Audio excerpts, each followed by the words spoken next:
Hello, I'm back with more updates on the worker drone base. Oh, and if you're wondering why I look like a walking green screen right now, it's because I'm still working on my main avatar.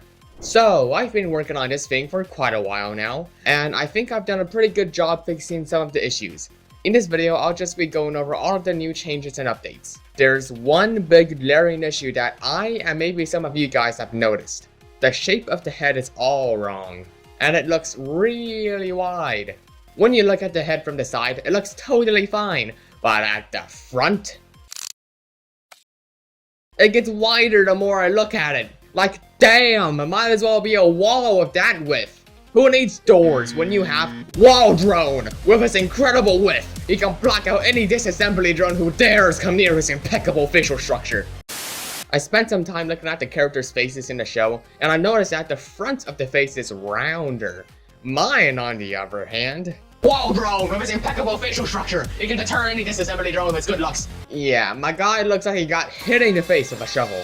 I looked at some screenshots of Anno and Uzi's faces as reference, and I tried my best to fix the blocky head. I kinda felt I wasn't doing much though, except making it lumpier. No matter how much I grab, push, or pull, I couldn't fix the shape. This is literally all I got so far. I am Steve. How's my Steve impression? So, see ya! This time, I was going to make the head in edit mode because I remember hearing people saying that sculpt mode is for more organic looking things and edit mode is for objects. And last time I checked, a worker drone is not organic. I don't know about silver drones though. God knows what sort of eldritch abominations live inside those plastic shells. Oh, and the tongues, I guess. What the hell are their tongues made of? Sometimes in edit mode, I would end up with a lumpy mess, so I just went into sculpt mode and smoothed it out. So here it is compared to the old head. The new one looks really good, I think. One part that I really struggled with for a long time was the curved part of the face. I just couldn't figure out how the hell I would make that shape, but somehow I managed to accidentally make it while I was adjusting the head. Compared to the old model, it was much rounder and less wide. I later made a quick test render and Christ, does it look a billion times better. It's looking less like Steve and more like a worker drone. As a pill baby, I yearned for the copper mines. I've also noticed that the visor isn't completely flush with the rest of the head and it sticks out a bit more. I tried recreating this by separating the visor from the rest of the head and applying the solidify modifier to both. What do you guys think? I feel like I did a pretty good job. That's gonna be it for now with the head, so let's move on to the next big issue. Okay, pal, your head's all fixed up. Oh wow, thanks, I'll see you around. Wait, we're not done yet. We need to break all of your bones and reconstruct them with hot glue. Wait, what? Where did you people come from? Ah!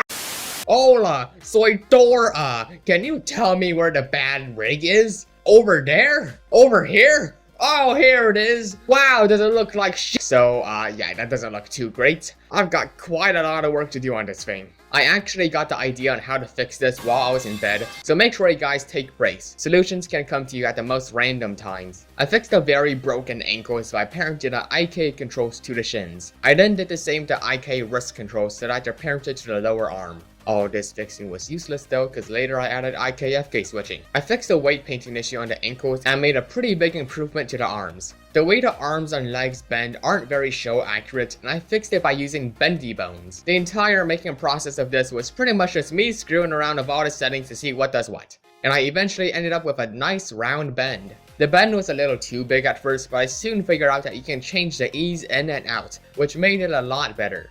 Nice. After I figured out how to do this, I changed the other arm and both legs to bendy bones as well. Okay, so the next thing I was going to fix was the horrible IK-FK switching. With the current setup, you gotta drag these bones up and down and it really sucks. I've been meaning to implement a proper IK-FK switch for a while now, but it's really freaking intimidating. I've tried watching a few videos about it in the past, but the info would go in one ear and then come out the other. I couldn't understand a thing that was happening. It was quite the painful journey, but it worked out in the end. I'm going to try my best to explain this so that it's easy to understand, but if I end up making things more confusing, I'll leave a good video about it in the description. I first selected the arms and legs of my armature and duplicated them twice. The original armature does all of the deforming. The second one is for IK, and the third one is for FK. I moved each duplicate into a new bone collection by pressing Shift plus M. Then, with the original bones still selected, I removed them from the first collection. I also unchecked the deform option from the copied bones, because the original bones do the deforming. I renamed the new bones and added some new controls to the IK copy of the rig. To make the original rig follow the new IK and FK rigs, I added a ton of copy location constraints. Whoops, I wasn't thinking straight here. What I meant to say was copy transforms. Copy transforms constraint. My brain is a bowl of jelly right now. So basically, I just selected part of the IK rig, then the deforming rig, pressed Ctrl-Shift-C, and added the copy transforms constraint. You just do this to each and every bone, including the FK ones. And the last step is to set up the switches using drivers. I made a new bone, added a custom property, copied it as a driver, pasted it into the FK copy transforms constraint, and the visibility of the bone collections. Ugh, finally I'm done with the boring technical stuff. I'll leave this single control for now, but I'll add separate ones for the arms and legs later.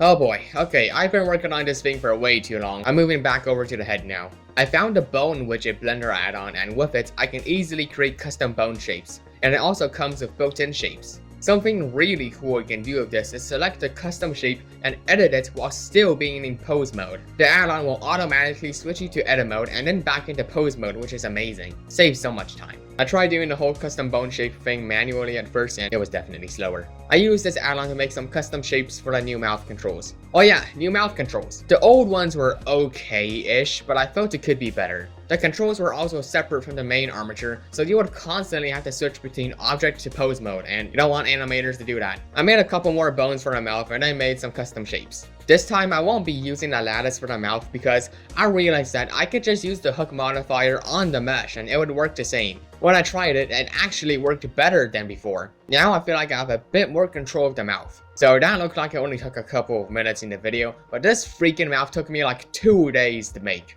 In my first attempt, I couldn't get the bones to affect the mouth mesh, no matter what I did. Okay, maybe I just screwed up the armature somehow. I'll just make a new one. Why is it working now? Okay, let me just try again on the original one. Why isn't it working? I was bewildered, perplexed, baffled, befuddled, discombobulated, and all of the other ways to describe it. So the next logical step is to give up and try a different way. I decided to try using shape keys again, which kinda sucked because I had less control over the mouth.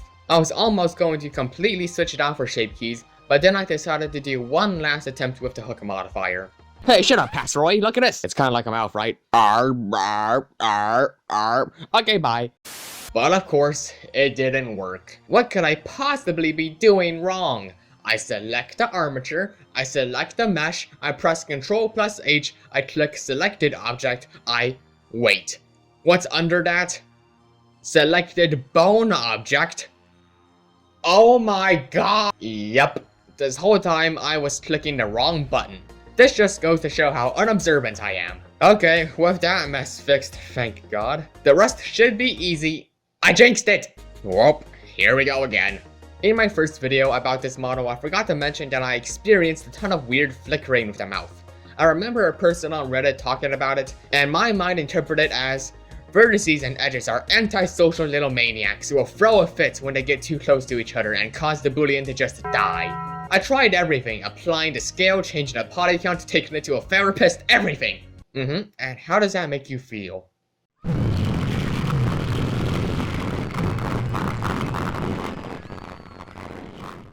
Oh my, I don't think I'm qualified for this. After some time of desperately searching on Google, my brain had become a bowl of scrambled eggs, and the bowl was made entirely of N-gons. What am I trying to say? I forgot. But suddenly, I had an idea to flip the normals of the mesh. Finally! I keep flying off the chair. I pressed Shift+N and checked the inside box, which fixed everything.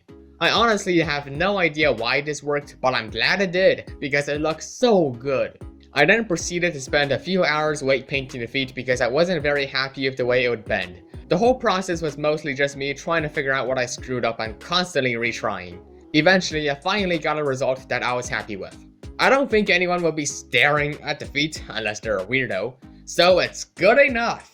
Man, I wouldn't be surprised if I get arthritis in the future.